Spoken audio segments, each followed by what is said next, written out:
Every year there are 38,000 babies born with a congenital heart defect, and they're struggling from the very first day that they are born.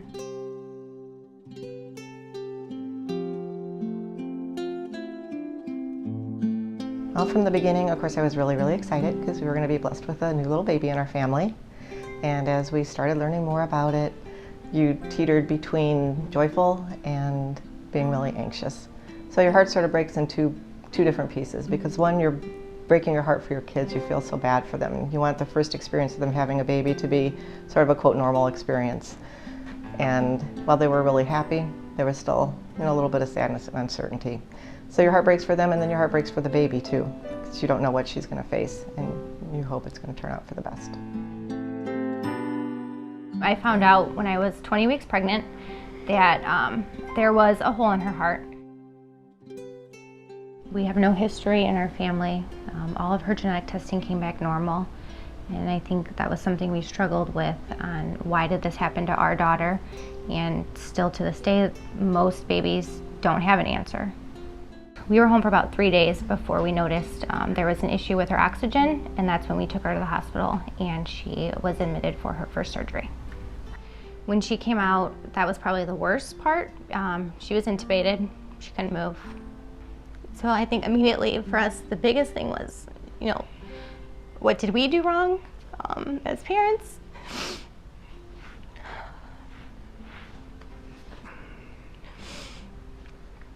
But we were just so thankful that she was in the right place, and her surgery went very well.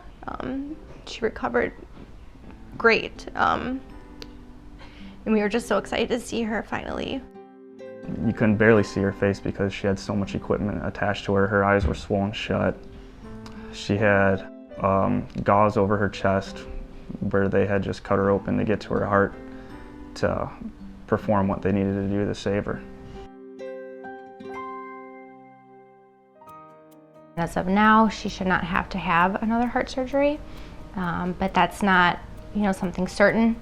She's definitely going to have to follow up till, for the rest of her life, she's going to have to see a cardiologist to make sure she's staying healthy.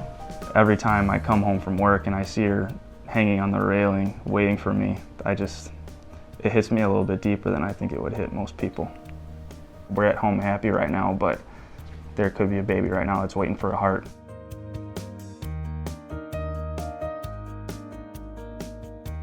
Without the funds from the American Heart Association for research, 20 years ago, little Quinn wouldn't be here anymore, or she'd have a very shortened lifespan. Now, through that research, we're grateful to say Quinn isn't even expected to have any more surgeries. I think that it's really important that you should give to the American Heart Association, because any little bit of leverage that we have on diseases such as Quinns, the better off we're going to be and the more families we're going to help in the future.